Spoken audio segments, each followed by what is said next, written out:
Damos la bienvenida al doctor Brito y a todos ustedes.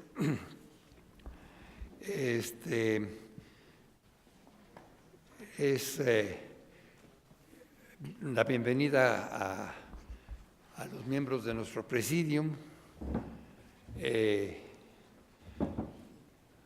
al doctor Brito que está aquí, al doctor Baltasar Brito,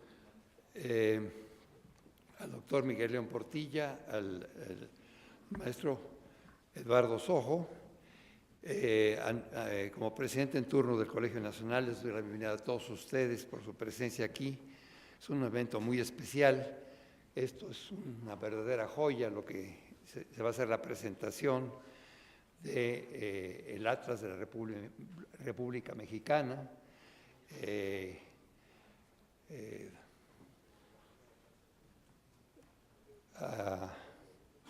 1858, es una verdadera joya, acompañado del Diccionario Geográfico, Histórico y Biográfico, que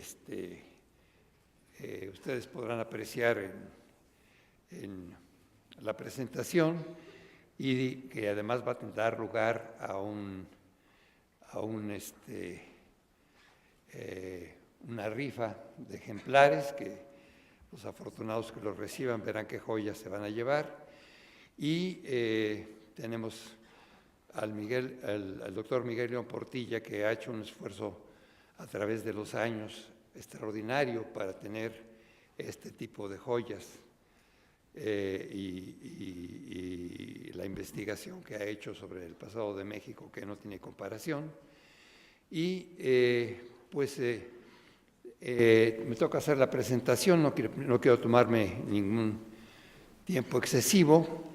El evento es para la presentación de la coedición del Atlas Geográfico, Estadístico e Histórico de la República Mexicana, de Antonio García Cubas,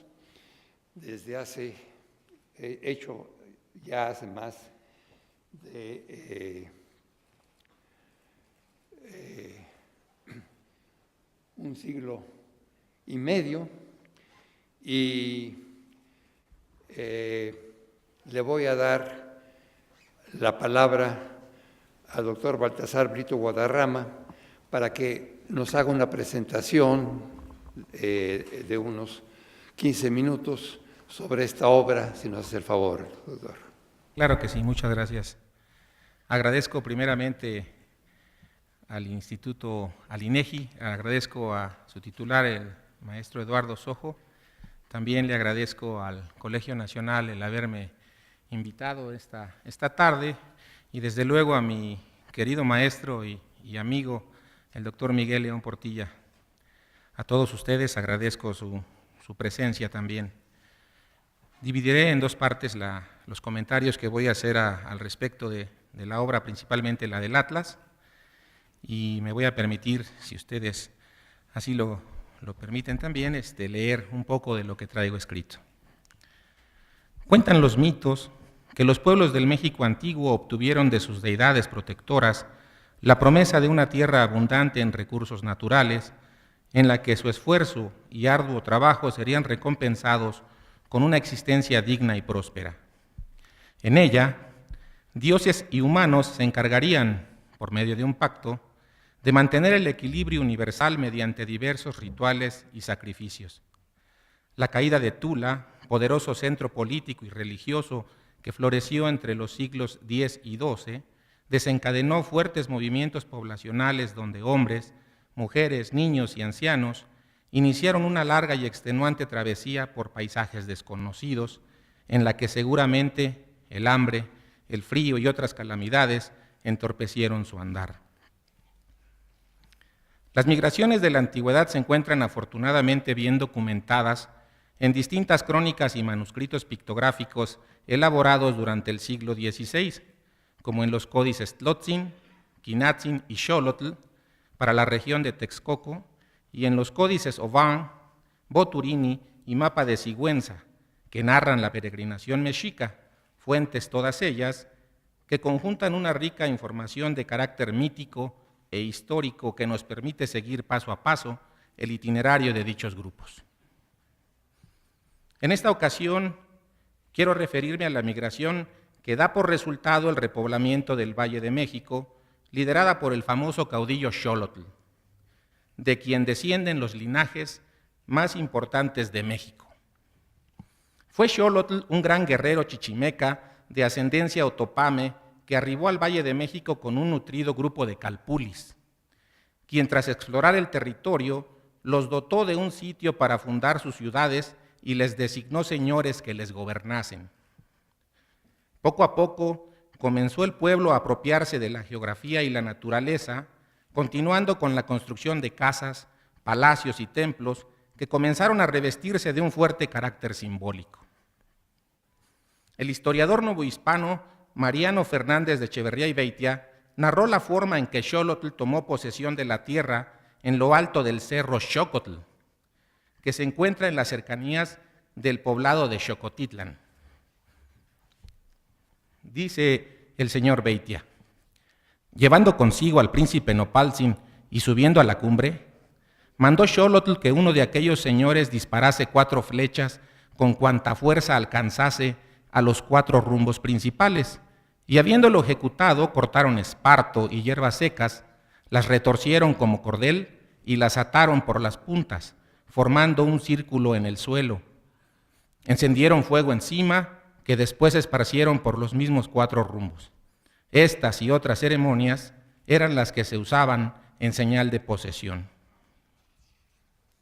A partir de ese momento, la tierra se transfiguraba en una madre que acogía a sus nuevos hijos, al grado que no podemos comprender al indígena mesoamericano sin reconocer que está inscrito en su territorio, en donde despliega sus costumbres sociales, religiosas y políticas.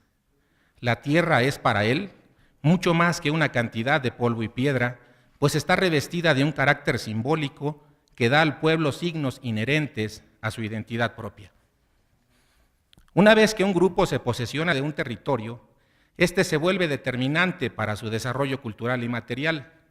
La morfología del mismo influye en aspectos sumamente básicos de la vida cotidiana, como lo es, por ejemplo, la indumentaria.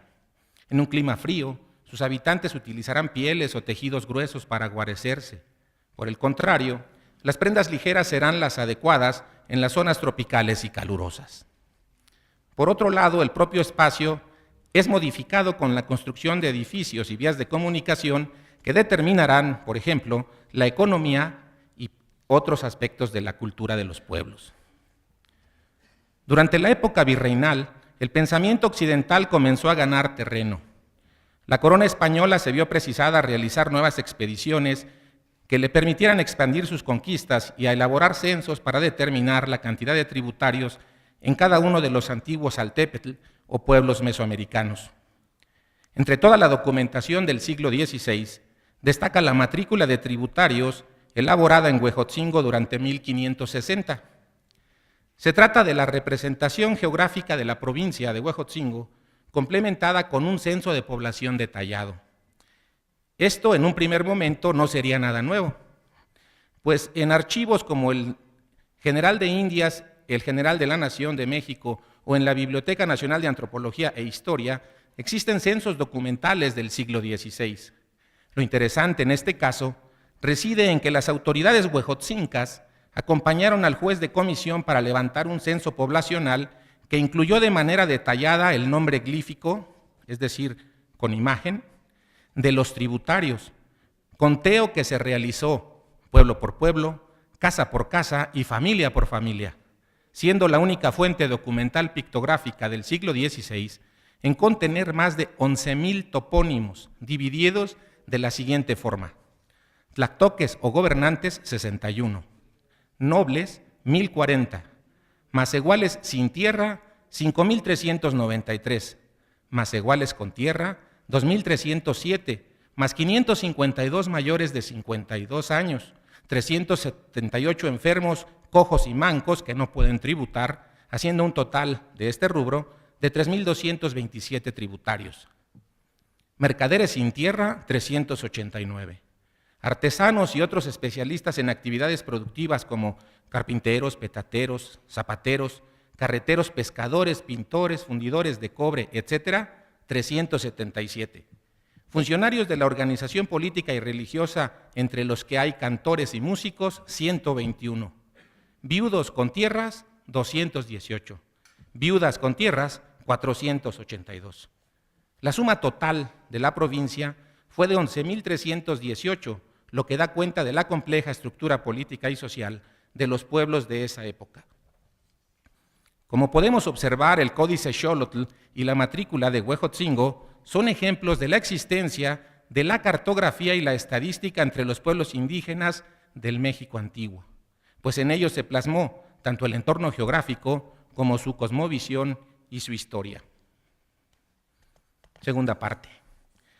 Antonio García Cubas y su Atlas Geográfico, Estadístico e Histórico de la República Mexicana. Es seguro que el gran ingeniero mexicano Antonio García Cubas tuvo conocimiento de estas y otras importantes fuentes documentales, pues convivió con grandes historiadores mexicanos en un momento histórico en que la nación no terminaba de consolidarse debido a guerras fratricidas, dictaduras militares, invasiones extranjeras y mutilaciones al territorio nacional, que fueron situaciones comunes y parte del contexto que influyó en la formación de una importante pléyade de científicos mexicanos como Manuel Orozco Iberra, José Fernando Ramírez, José Salazar, Francisco Díaz Covarrubias y desde luego Antonio García Cubas, de quien hablaré brevemente a continuación. Fue don Antonio uno de los primeros intelectuales mexicanos abocados al estudio de la ciencia geográfica en nuestro país, lo que le permitió percatarse de la urgente necesidad de conocer, para proteger, el vasto territorio nacional.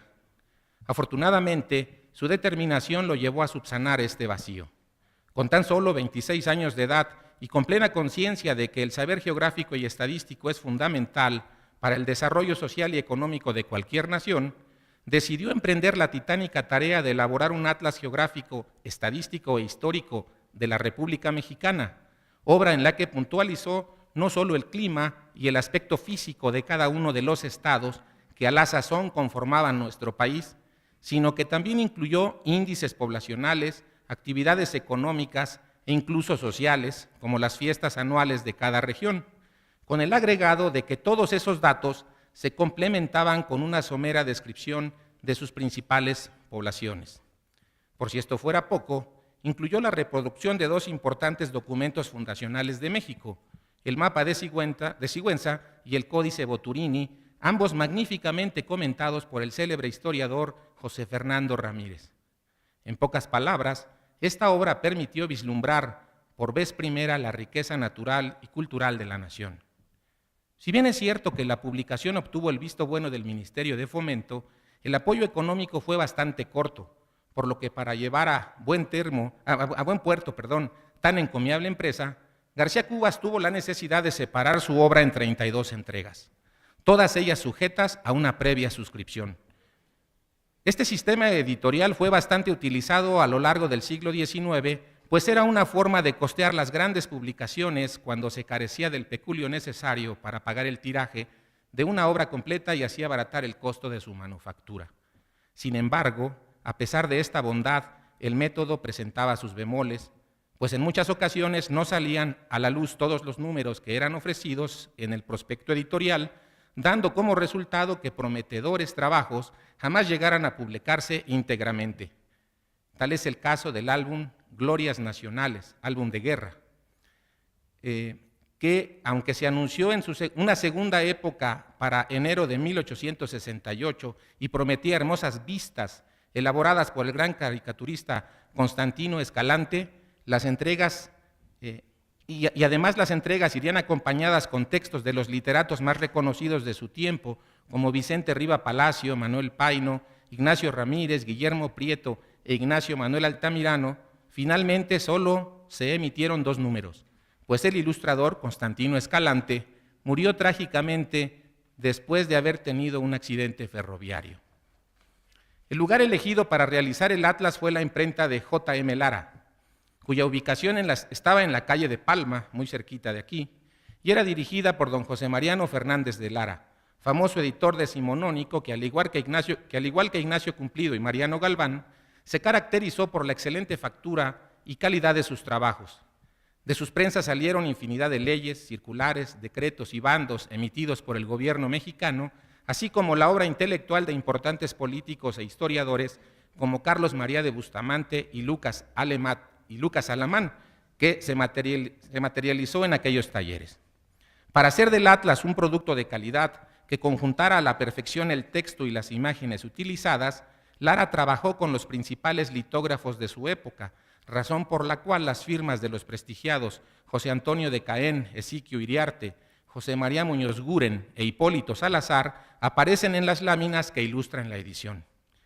El hecho de que esta publicación haya sido fraccionada en entregas hace que al día de hoy sea muy difícil encontrar un ejemplar completo del Atlas geográfico, estadístico e histórico de la República Mexicana, y si algún interesado en un momento de fortuna lograse encontrarlo en su andar bibliofílico, es seguro que la cantidad solicitada por el librero mine de manera importante el bolsillo del comprador. Es por ello que celebro la atinada decisión del INEGI de reeditar el Atlas en una nueva y elegante presentación, la cual tiene el gran acierto de incluir los profundos comentarios del emérito doctor Miguel León Portilla. El Atlas de García Cubas es, sin lugar a dudas, el parteaguas del estudio cartográfico nacional. Muchas gracias.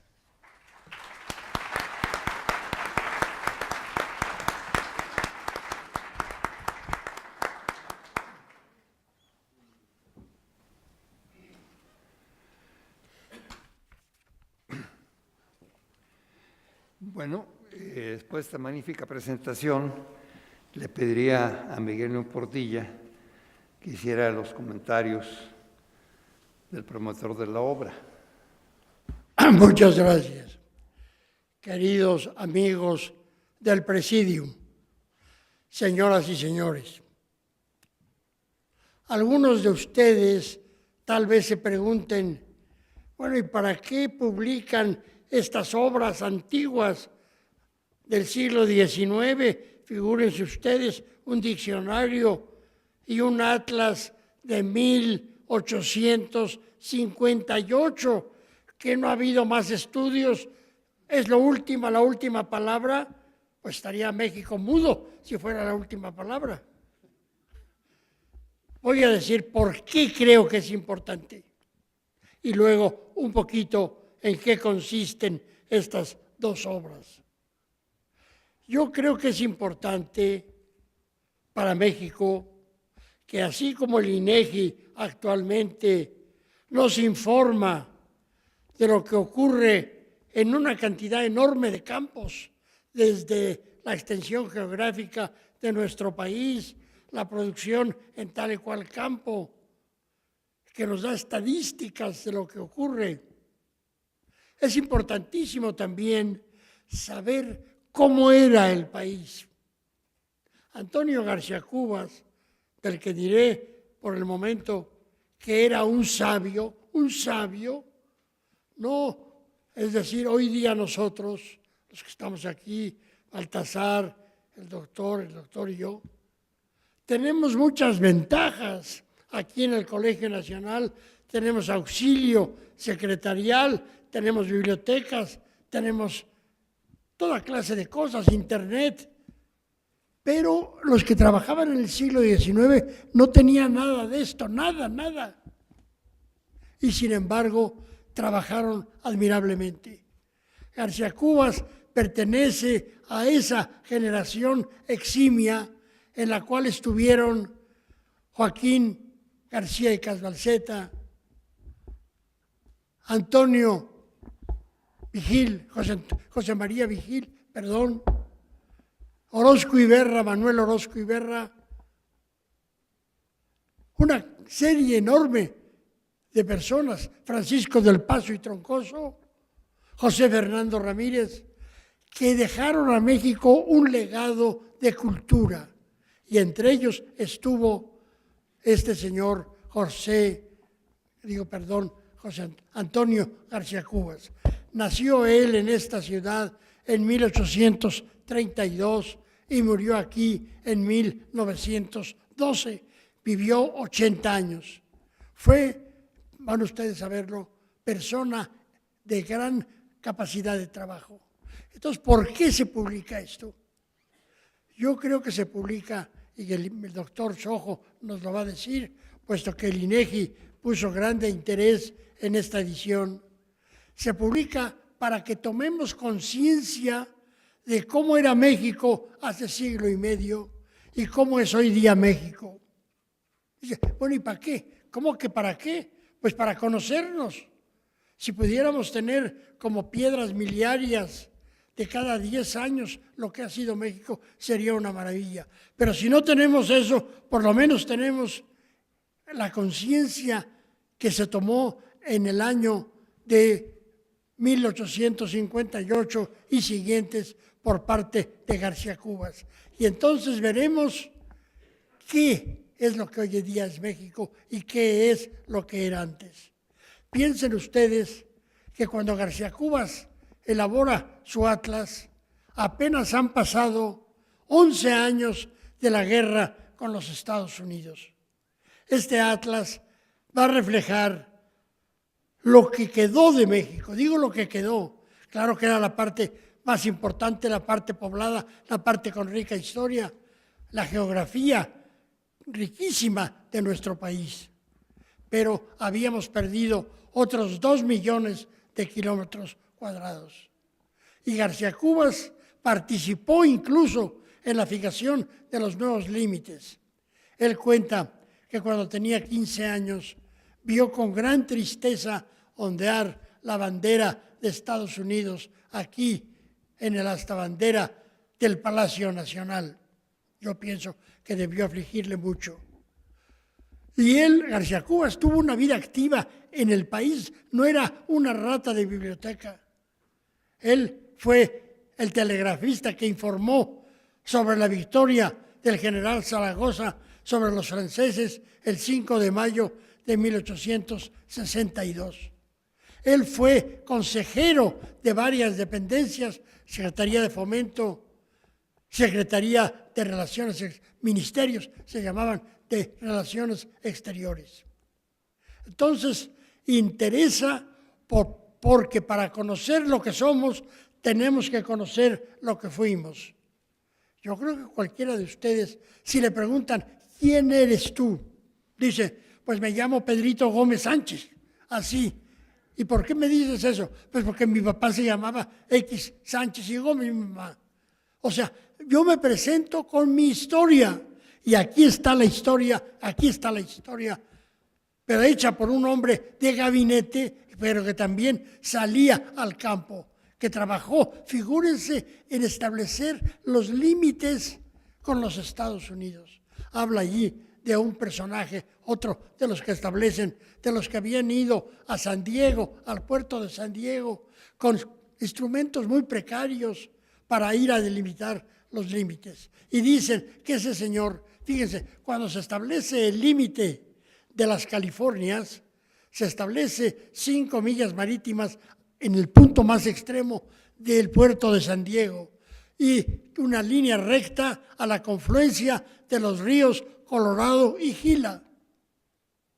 Si se mueve un poquito la línea, digamos nada más, imagínense los metros cuadrados, los kilómetros cuadrados que se pierden.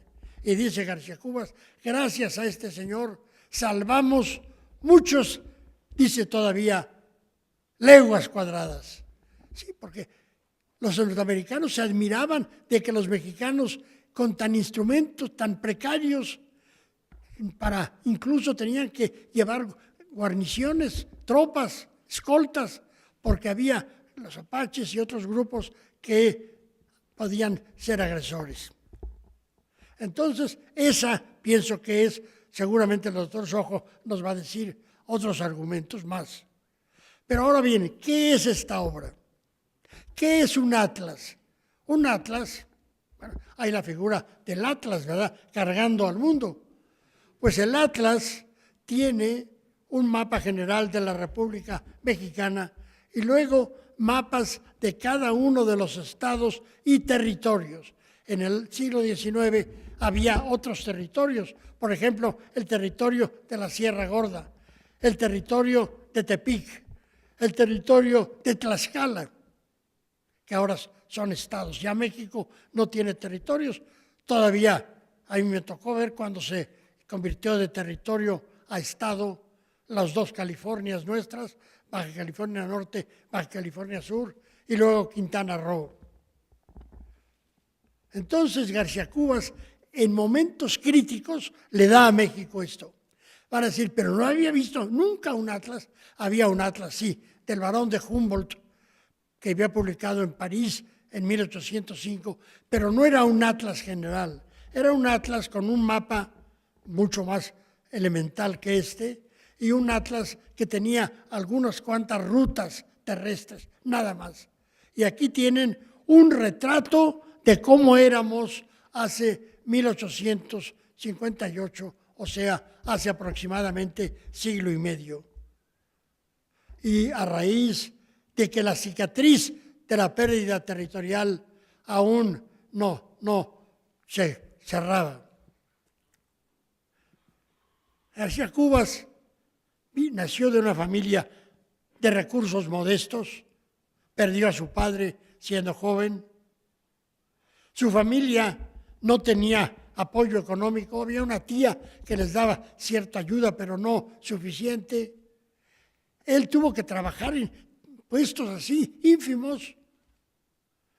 Tiene alguien que lo apoya, logra entrar al colegio de San Gregorio. El colegio de San Gregorio era uno de los colegios que habían fundado los jesuitas en la época colonial, con San Ildefonso y San Gregorio, que está muy cerca, donde está ahora, o estaba, mejor dicho, la Hemeroteca Nacional y ahora el Museo de las Constituciones, la iglesia de San Pedro y San Pablo, ahí cerca.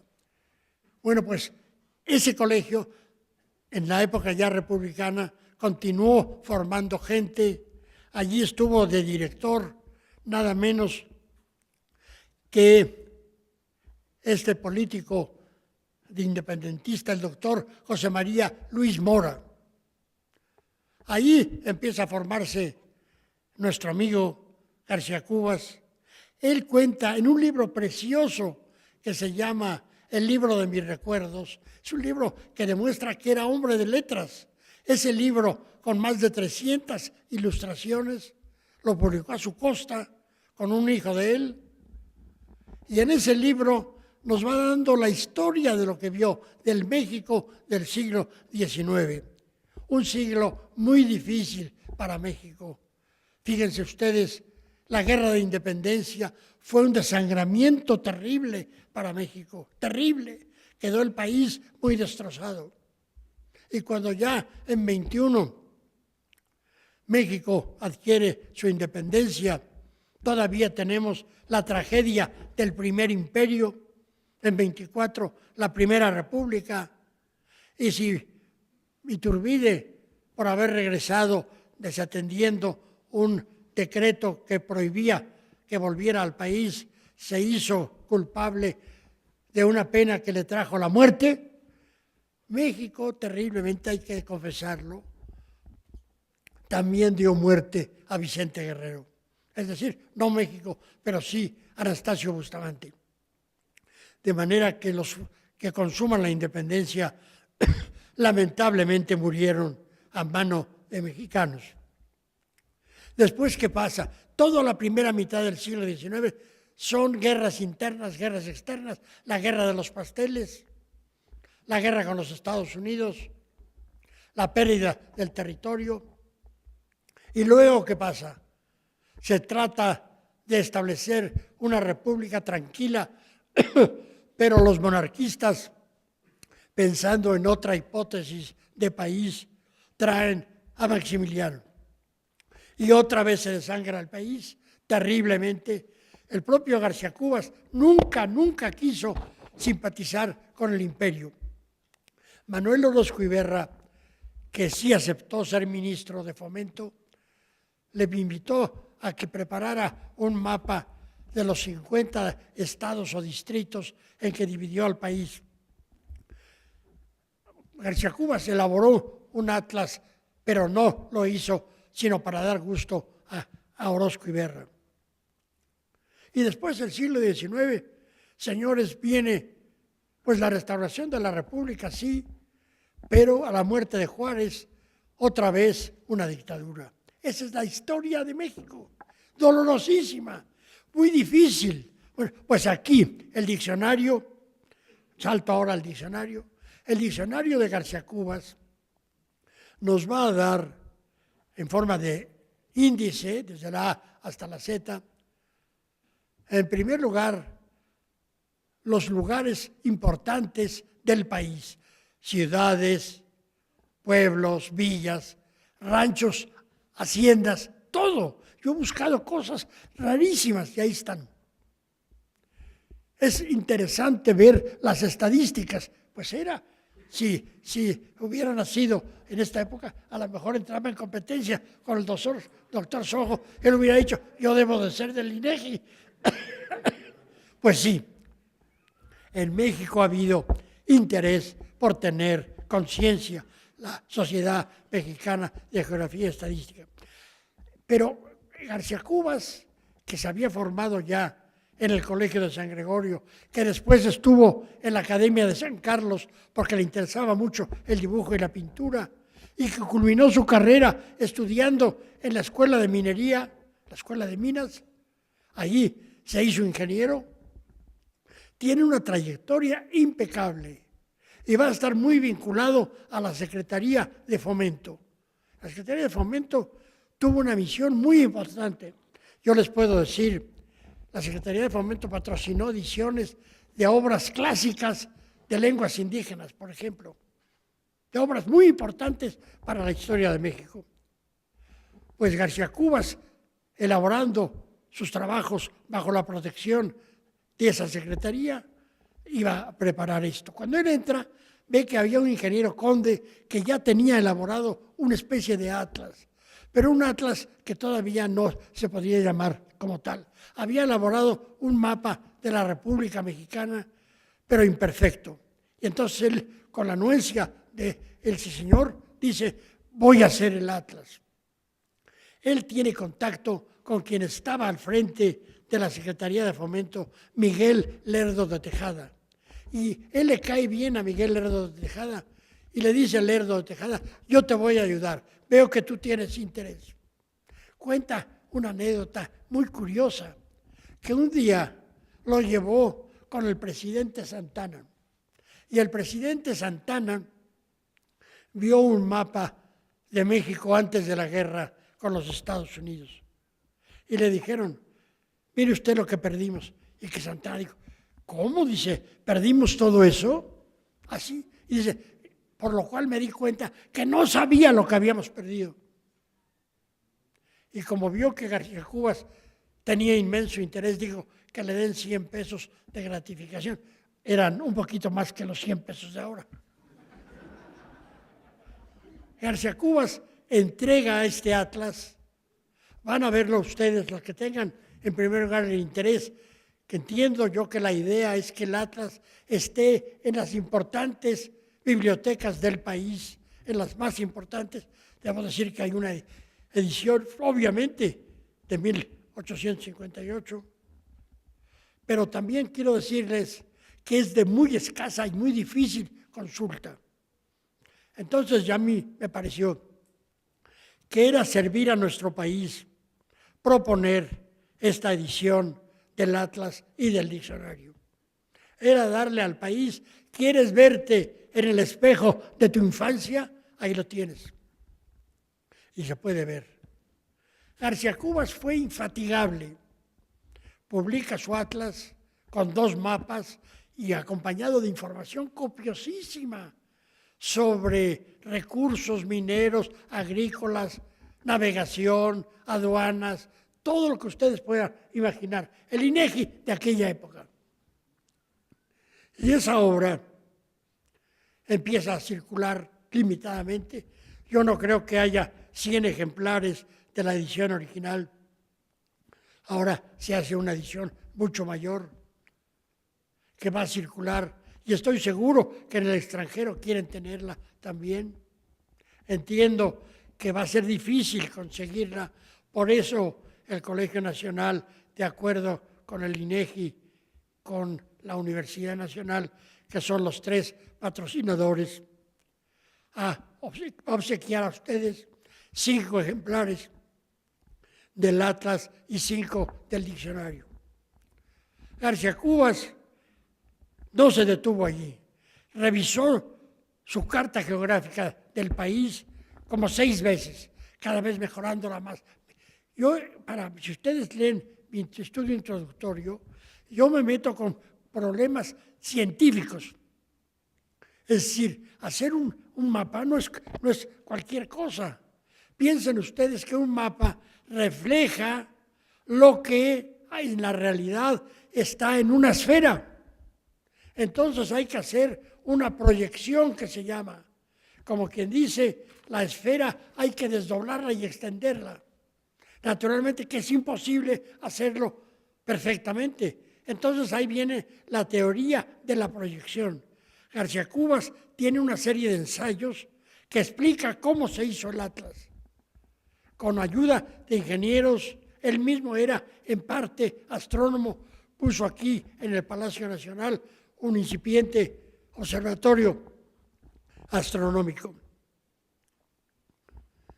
Y él va continuando su obra, la revisa, publica otro atlas pintoresco basado en este, pero en que se ve la indumentaria, en que se ven las costumbres, en que se ven las edificaciones. Publica otro atlas del ferrocarril mexicano recién construido, con Casimiro Castro, con Velasco, con José María Velasco. Preparan una serie de pinturas preciosas para acompañar su edición. Para el Atlas se valió de los mejores grabadores de la época. Yo no sé cómo lo hizo. Imagínense el erario nacional en aquella época. ¿Qué presupuestos tendría? Yo creo que ni siquiera usaban la palabra presupuesto, pues que saquen lo que haya. No vamos a calcular cuánto. Si el Congreso dice, a ver cuánto hay, porque no tenemos nada. Se logra hacer todo eso. Pero García Cubas se interesa por la gente joven y publica atlas pequeños, manuales de estadística, de geografía, de topografía, de cartografía. Yo cito en mi estudio introductorio por lo menos 6 obras técnicas, totalmente técnicas, porque hizo expediciones para hacer el atlas, observaciones astronómicas. Y él, con su proyección que hace cartográfica, logra pues una aproximación muy grande. Yo diría que el Atlas con 150 años, no desmerece de la geografía actual. Yo comparo en algún lugar los datos que el INEGI nos da sobre la extensión geográfica de México, sobre sus costas, sobre sus fronteras, y las diferencias son mínimas con García Cubas. Y García Cubas no tenía satélites, no tenía aviones. Pero, ¿cómo lo hizo? Pues yo también digo, ¿cómo lo hizo? No descansaba, no descansaba. Podría decir toda la noche, si ustedes quieren, hablando de García Cubas, pero quiero decirles esto último. Además de publicar su atlas, además de publicar este magnífico diccionario, que continúa una tradición, yo aquí en el estudio introductorio hablo de todos los diccionarios que han tenido que ver con México, diccionarios histórico-geográficos. El último, más reciente, es el de Porrúa, de la editorial Porrúa. Pero ha habido otros.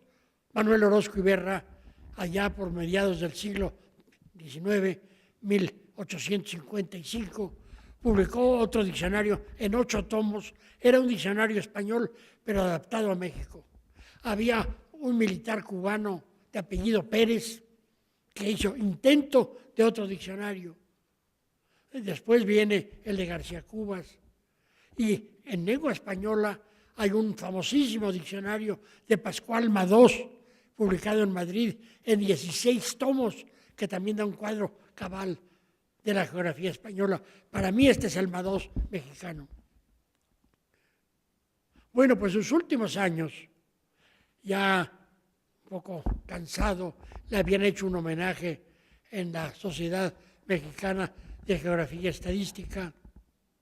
Fue Porfirio Díaz al homenaje, pusieron su retrato en las paredes de la sociedad. Y entonces lo invita a la Secretaría de Relaciones. Tenemos varios problemas para usted, para que ustedes vean que la geografía y la historia sirven. Dice, ¿para qué sirve? Usted se dedica a las lenguas indígenas y a la historia. Y eso dígame, ¿para qué sirve? Y yo le contesto, ¿y para qué sirve Mozart? ¿Y para qué sirve Beethoven? Para que seamos seres humanos, nada más para eso. Bueno, pues él es consultado por el ministro Mariscal de Porfirio Díaz y le dice, necesitamos que usted nos ayude en lo que concierne al Tratado de Límites y Aguas, la distribución de las aguas en la frontera. ¿Qué ríos tiene México en la frontera norte? Estoy seguro que mucha gente ni sabe. Dice, pues el Río Grande. ¿Y nomás el Río Grande? Pues yo creo que sí, ¿no? Pues no, también el Río Colorado. El Río Colorado viene del norte. Hay un pedacito como de 60 kilómetros en que hace frontera desde la confluencia con el río Gila, baja 60 kilómetros y llega a la cortina de la presa Morelos. Yo he estado en todo eso, por eso puedo decirles. Más aún les voy a decir un chiste. Fui con un ingeniero Valenzuela, que era una figura muy estimable en Baja California, y él dice, bueno, yo participé en la construcción de la presa Morelos, sirve para que se desvíe el agua y los norteamericanos cumplan con la entrega que nos hacen para irrigar las tierras del Valle de Mexicali.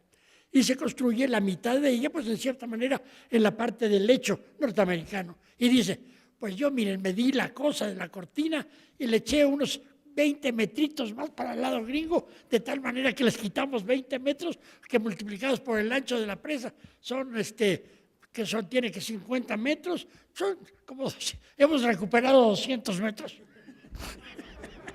Bueno, entonces, García Cubas participa en ese problema. Es un problema recurrente, estoy seguro que el doctor Sojo lo conoce. ¿Por qué es recurrente? Primero, porque no hay agua infinita, ¿no? Hay más asentamientos humanos, requieren agua. Luego, por ejemplo, Estados Unidos, agricultores de algunas entidades limpian sus tierras y entonces México dice, no me mandes agua que no esté buena. Pero en el tratado no dice que está buena. Hombre, cuando yo voy a un restaurante y pido carne, se entiende que no está podrida, ¿verdad? Entonces, el tratado de aguas tiene que estar no salada el agua. Y México, a su vez, le da agua, por ejemplo, del río Conchos, de otros ríos al río Grande, que sirve para regar parte de Texas. Pero dice, y eso fue estimadísimo su consejo. ¿Qué otros consejos? Tenemos otros casos. ¿Cuáles? La fijación de los límites fronterizos con Guatemala y con la colonia británica de Belice. Y además una islucha en el Pacífico que se llama de la Pasión o Clipperton. A ver, ¿qué dice usted? Pues dice, de Guatemala, mire, hay esto y esto y esto. Yo sugiero que se llegue a un arreglo, que el río Suchiate sea el límite meridional extremo, que el gran río Sumacinta también, y luego tales y cuales paralelos que dividan el Petén. Bueno, muy bien. Acepta la Secretaría de Relaciones y los consejos escritos de García Cubas están en los archivos de la Secretaría de Relaciones, son tomados en cuenta. Pero luego le dicen, ¿y lo de Belice qué? Le va a decir Mariscal, pues ahí sí no. ¿Cómo que no? Los ingleses están invadiendo México. Por eso, señor mío, tal vez tengamos derechos a que la frontera está más al sur del río Hondo, pero nos importa muchísimo detenerlos, porque van a seguir avanzando. Los ingleses se habían metido también en la laguna de Términos, y si no los sacan con armas, allí estarían ahora. Entonces, Mariscal dice, tenemos derechos históricos más al sur, pero es preferible poner el límite en el río Hondo para que ya no avancen. Muy bien. Y de la isla Clipperton, la isla Clipperton dice, es totalmente territorio mexicano. ¿Por qué? Porque una de las expediciones que mandó Cortés, recién conquistado México, la descubre Diego Becerra. Y después, pues después no estuvo muy ocupada, pero siempre la incluimos como territorio mexicano. Todavía con el gobierno de Porfirio Díaz se puso una guarnición con un capitán, irónicamente, Arnaud, de padres franceses. Digo irónicamente porque al final la perdimos y Francia se la ganó. ¿Por qué la perdimos? García Cubas da argumentos para que no hubiera ocurrido eso. Y alguien me dirá, ¿y para qué queríamos esa islucha? Esa islucha es un atolón, no muy largo, un atolón que tiene una laguna de agua salada en medio, que tiene como recursos únicos unos cuantos cocotales ahí sembrados, muchos cangrejos y la pesca marítima que no es mala. Pues al capitán Arnaud, recién casado con una muchacha de Orizaba, le dicen, usted va a ser comandante de una pequeña guarnición en la isla de la Pasión, o Clipperton. Y va él con su mujer, construyen una casita, la muchacha lleva sus muebles, todo muy bonito. Y viene la revolución y se les olvida que está allí el capitán Arnaud y ya no va ningún barco a llevarles nada. Terrible, imagínense usted. Bueno, dirían, pero hablo con mi abuelita con mi celular. No había celular. Bueno, por lo menos un telegrama, no había telegramas. Pues usaré una lancha. Pues una lancha te hundes, hermano. Está a varios miles de kilómetros de la costa. Veían pasar algún barco norteamericano, hacían señales, nada. Un día pasa un barco, hacen señales, el capitán Arnaud se mete con la guarnición, que eran 8 hombres, en su lancha para ver si alcanzan el señal. Y la señora que estaba viendo, la mujer, ve cómo las aguas del mar se tiñan de rojo ahí un poco por los tiburones. En México sometió eso, a mi juicio, erróneamente, a un arbitraje internacional con el rey de Italia, Vittorio Emanuele, que quería quedar bien con Francia, y el laudo fue cedérsela a Francia, y México tuvo que reconocerlo. Aquí en México, un amigo nuestro, Manuel Arango, ha estado yendo a la isla de Pascua, y él piensa que podía, al menos en parte, recuperarse. ¿Para qué sirve? Porque tiene nódulos de manganeso, porque tiene la posibilidad de pesca exclusiva. Entonces, yo pienso que los historiadores podríamos, con colegas franceses, reunirnos y ponderar los argumentos y, en todo caso, dada la amistad tradicional con Francia, llegar a un acuerdo de condominio, una cosa muy rara, pero qué bonito sería un condominio, en vez de que la isla sea parte de la Polinesie francesa, sea un condominio franco-mexicano. Bueno, todo eso hizo García Cubas. Yo de veras me quito el sombrero y yo quiero decirles que la publicación de estas 2 obras, pues gracias sobre todo al INEGI, que puso la mayor parte de los recursos, gracias a la universidad que también logró hacer la digitalización de esto, gracias al Colegio Nacional, a los buenos oficios de Fausto Cerón, el administrador secretario de esta institución del Colegio Nacional, que yo creo que son 3 instituciones muy importantes de México. Figúrense nada más la UNAM, figúrense nada más el INEGI, y luego pues el Colegio Nacional, donde tenemos 3 premios Nobel. Yo creo que ha sido un acierto, lo creo, y por eso me alegra muchísimo poder decirles, aquí tienen esto, y habrá aquí 5 afortunados que se llevan su atlas y 5 afortunados que se llevan su diccionario. Muchas gracias por su atención.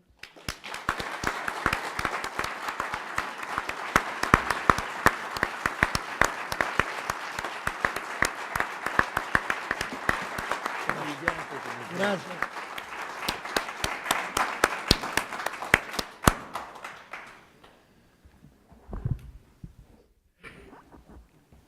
Bueno, pues esta es la brillante presentación de Miguel, y ahora le damos la palabra al doctor Eduardo Sojo Garza para que haga la presentación de los editores. Por favor.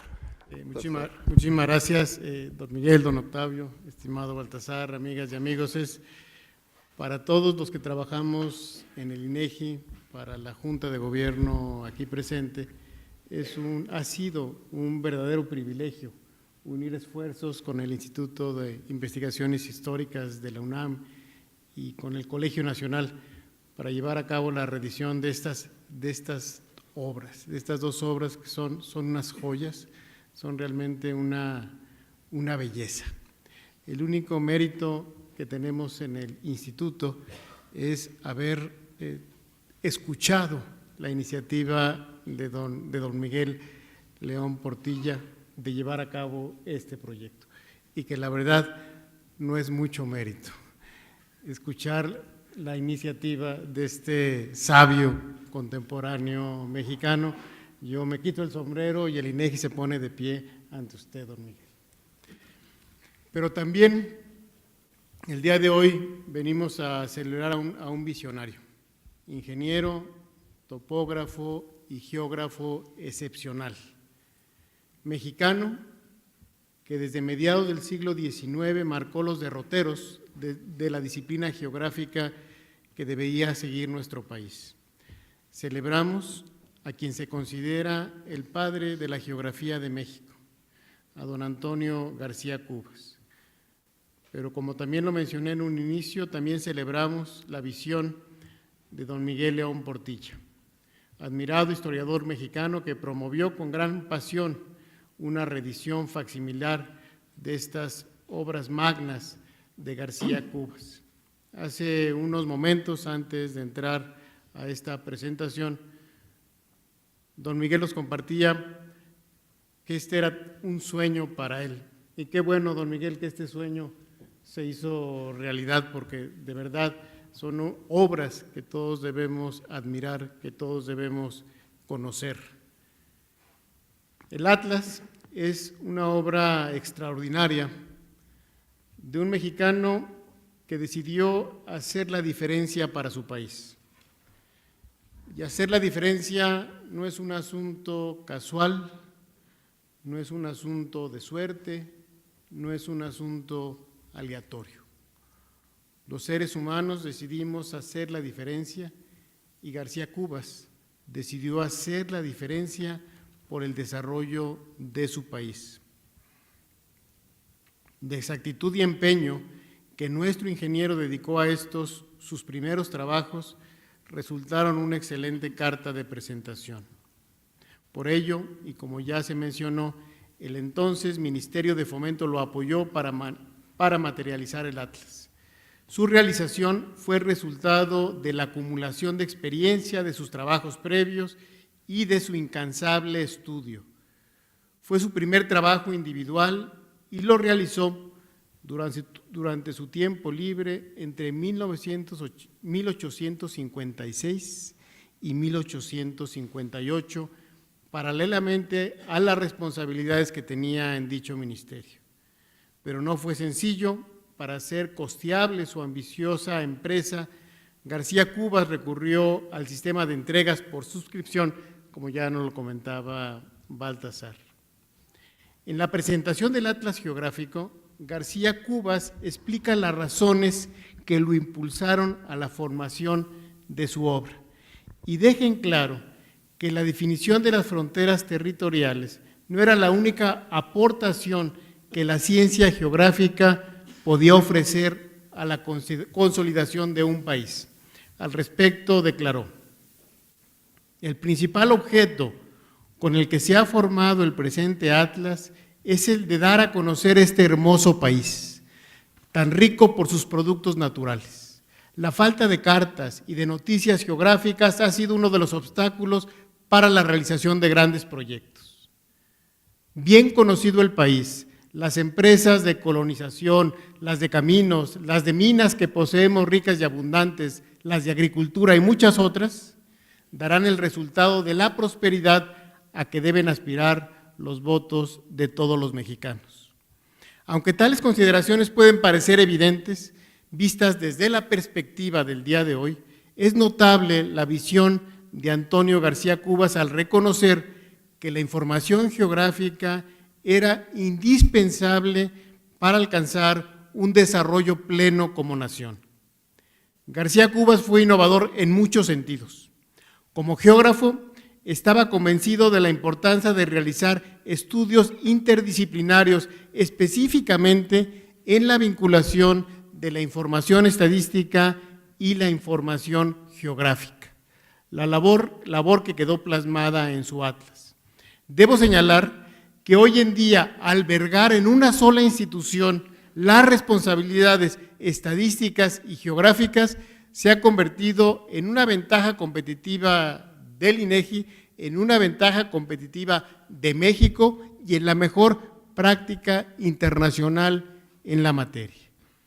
El Atlas se compone de varios apartados. Una Carta General de la República Mexicana formada para el estudio de la configuración y división del territorio, una Carta General de la República Mexicana formada en vista de los datos más recientes y exactos que se habían reunido con tal objeto, una sección compuesta por 29 cartas correspondientes a los diferentes estados y territorios de la República Mexicana, 2 cuadros históricos sobre la peregrinación de los aztecas, un suplemento sobre la parte geográfica, uno más con la cronología de los principales sucesos y gobernantes desde la época prehispánica hasta la elaboración del Atlas, un suplemento con información mineralógica y de fincas rústicas del país, y por último, un cuadro geográfico y estadístico de la República Mexicana.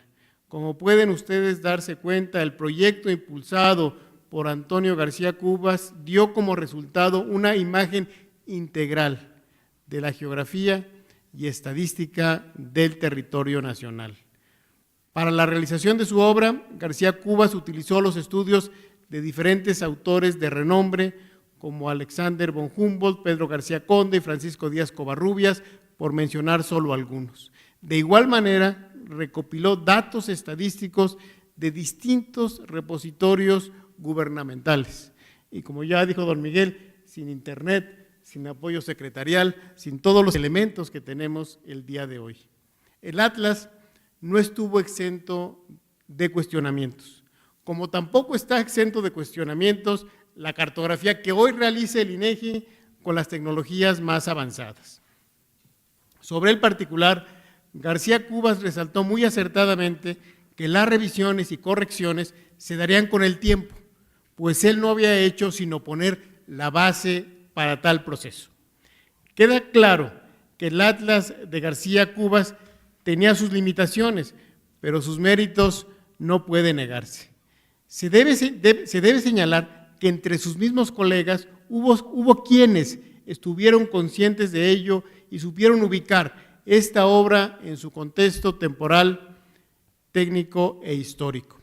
Hacia 1881, Manuel Orozco Iberra enfatizó que el mérito del autor del Atlas había sido la gran labor de recopilación y organización de planos existentes, empresa, dijo, que nunca antes se había intentado en nuestro país. Tenía razón. La geografía era y es una disciplina sintetizadora.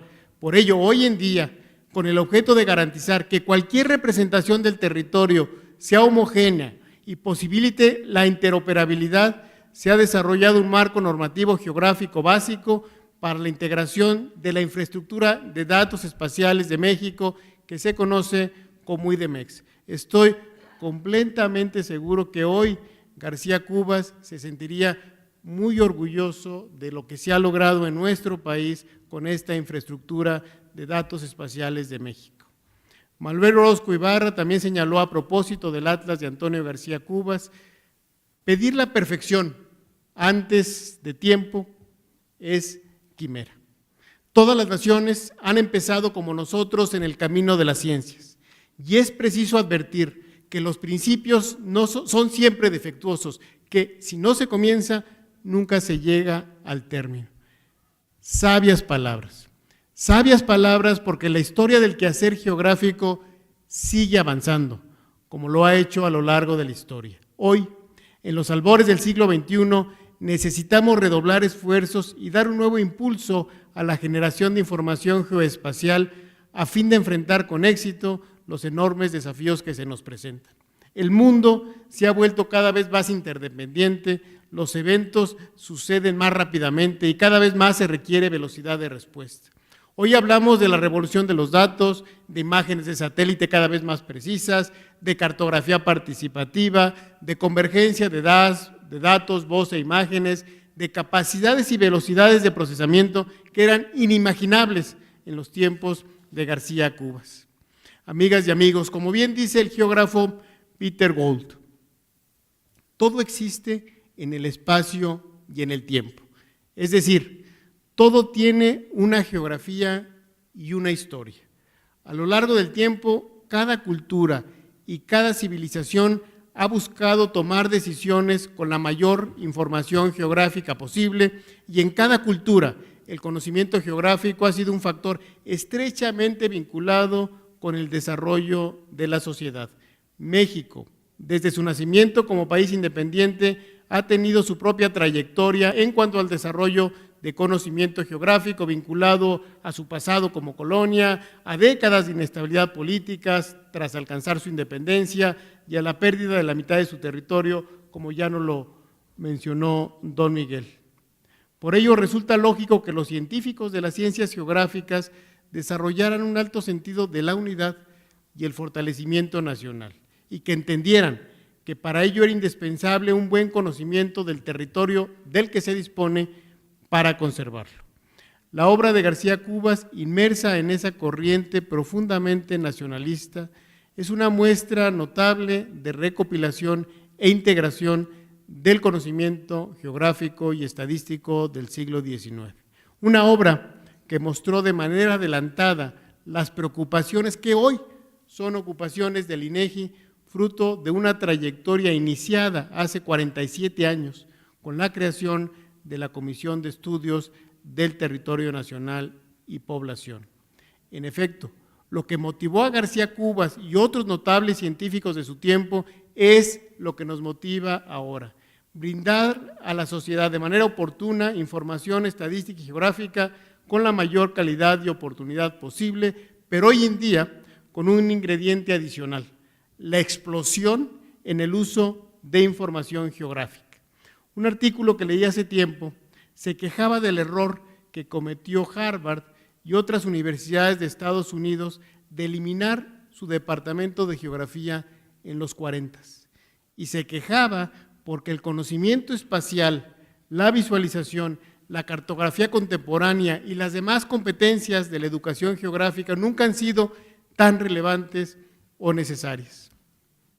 En contraste con lo anterior, las Naciones Unidas están impulsando la creación de una comisión de geografía del mismo nivel e importancia que la Comisión de Estadística, por medio de un proyecto denominado Gestión de la Información Geoespacial Global, UNGGIM por sus siglas en inglés, proyecto en el que México participa como copresidente. El vicepresidente Rolando Campos es copresidente de esta organización junto con Estados Unidos y con China. De ese tamaño es la importancia que hoy en día se le está dando a la comunidad internacional, a la información geoespacial. Por eso mencioné al principio que García Cubas fue un verdadero visionario. García Cubas entendió mucho antes que otros de su tiempo la importancia del pensamiento geoespacial. Nosotros, como institución, nos reconocemos como sus herederos. Continuadores de una de las preocupaciones de la cual Antonio García Cubas fue un gran impulsor. Esta presentación es una muestra del reconocimiento que el INEGI, tanto en su versión estadística como en la geográfica, brinda a este destacado científico, considerado por muchos el padre de la geografía de México e impulsor también de la Dirección General de Estadística en 1882. Para finalizar, no puedo omitir nuestro agradecimiento al Instituto de Investigaciones Históricas de la UNAM y al Colegio Nacional, nuestros socios en este proyecto, así como a mis colegas del instituto y a nuestro editor Miguel Ángel Porrúa, el haber llevado a cabo en tiempo y en forma la delicada reimpresión de esta magnífica obra facsimilar de nuestro homenajeado esta tarde, Antonio García Cubas. Muchas gracias también a don Miguel León Portilla por embarcarnos en este camino. Muy buenas noches.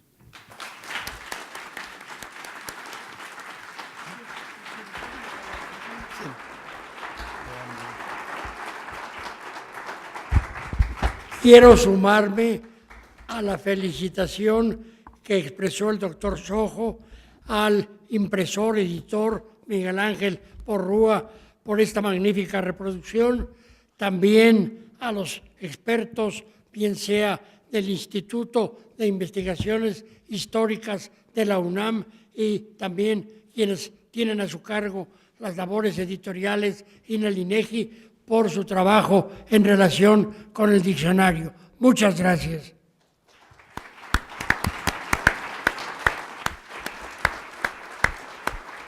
Bueno, no va a quedar más remedio que cambiar ligeramente el orden de los eventos, porque yo tenía que primero presentar la rifa de ejemplares, que va a implicar que nos vamos a desorganizar, y después las palabras de agradecimiento, y creo que ya estamos en el momento de los agradecimientos, y yo personalmente quiero agradecer primero que nada las magníficas intervenciones de nuestros invitados desde el momento en el que el maestro Baltasar Brito Guadarrama hizo la magnífica presentación de la obra, que digna presentación para una obra de este calibre. Le agradezco muchísimo esa presentación. Le agradezco, por supuesto, a mi admiradísimo amigo Miguel León Portilla por sus siempre brillantes palabras que ponen en perspectiva a un gran mexicano como Antonio García Cubas, que es un orgullo del México del siglo XIX. Esta magnífica obra tan valiosa que presentamos aquí,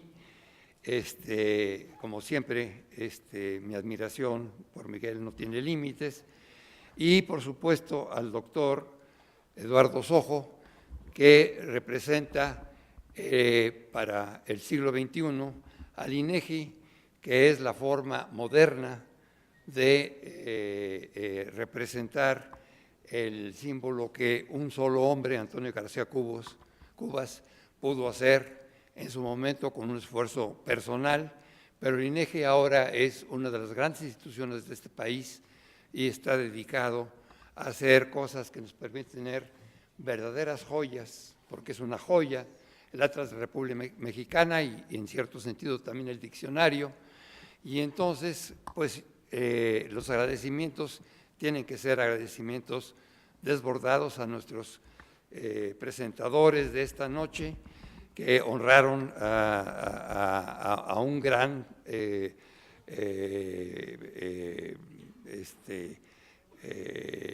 mexicano del siglo XIX, y también a una obra extraordinaria que en este siglo XXI representa extraordinariamente el pasado de México. Entonces, creo que después de agradecer todas estas cosas extraordinarias, inclusive este extraordinario Atlas de la República Mexicana, que en forma extraordinaria van a poder ser entregados en forma parcial, 5 ejemplares del Atlas y 5 del diccionario, a través de una rifa, pero sobre todo esta velada extraordinaria de grandes mexicanos, uno que estamos honrando con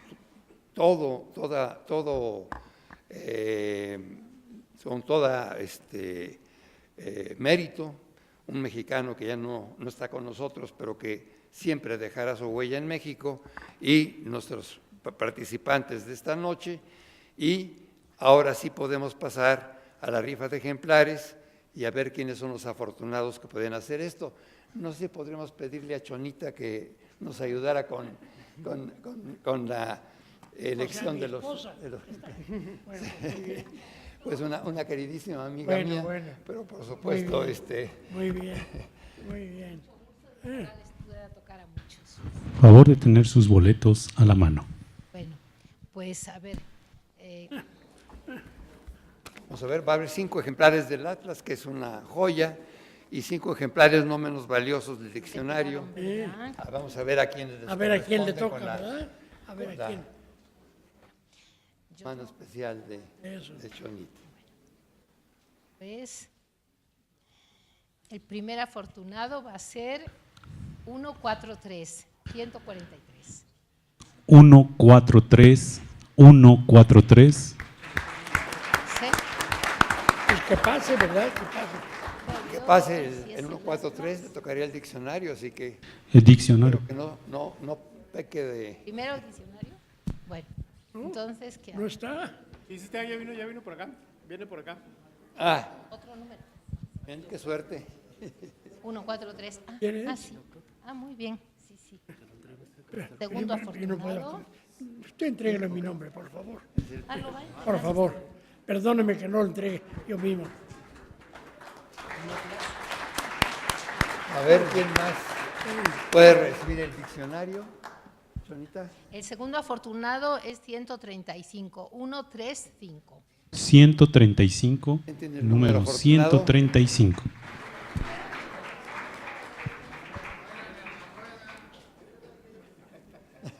A la rueda. Muy bien, que no se tire, ¿verdad?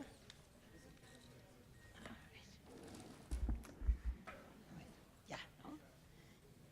A ver. Tercero. Muy bien. Felicidades, ¿eh? Felicidades. Aprovechelo. Otros, Tercero, número 15, diccionarios. 15. ¿El diccionario? ¿Qué número es? Número 15. 115. 100, 15, perdón. 15, número 15. Número 15, el diccionario. 15, número 15.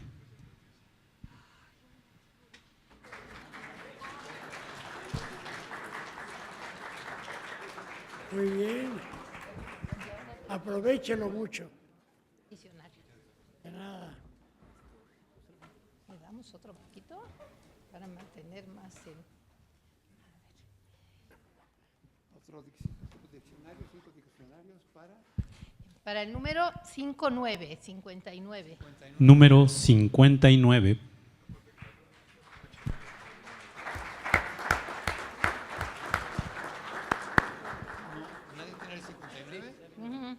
Creo que por aquí.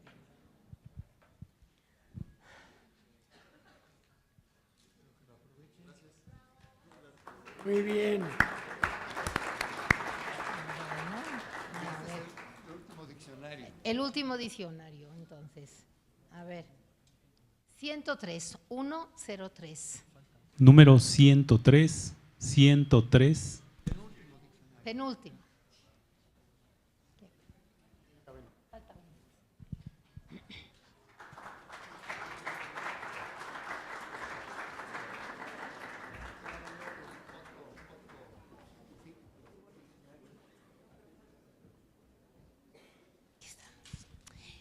Este sí es el último, ¿no? Todavía 4 más. De Atlas. Ahora viene el Atlas. ¿Sí? A ver. 106, 106. Número 106, 106.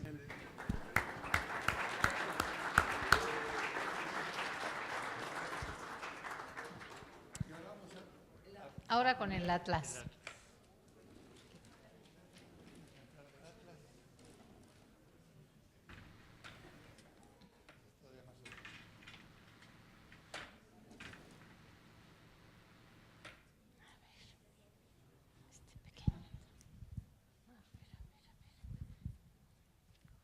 Número 79, 79. Número 79, 79.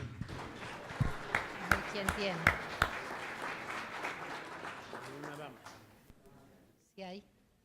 ¿Sí?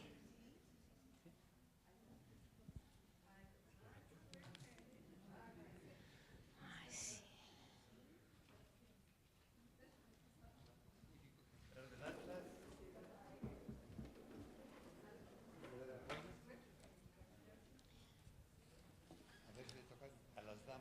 A ver. Número 53, 53. Número 53.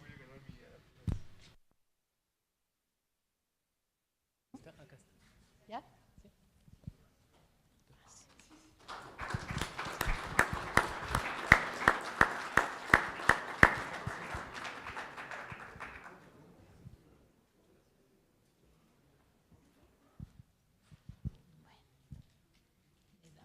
poquito.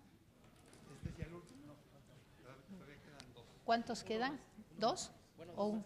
¿Dos más? Penúltimo, entonces. Es 40, 4, 0. Número 40.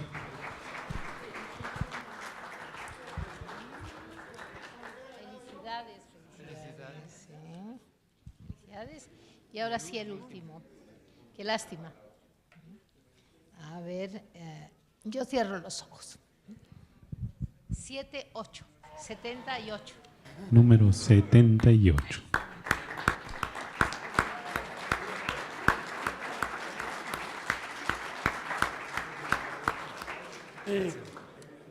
Muchas gracias. Felicidades a todos.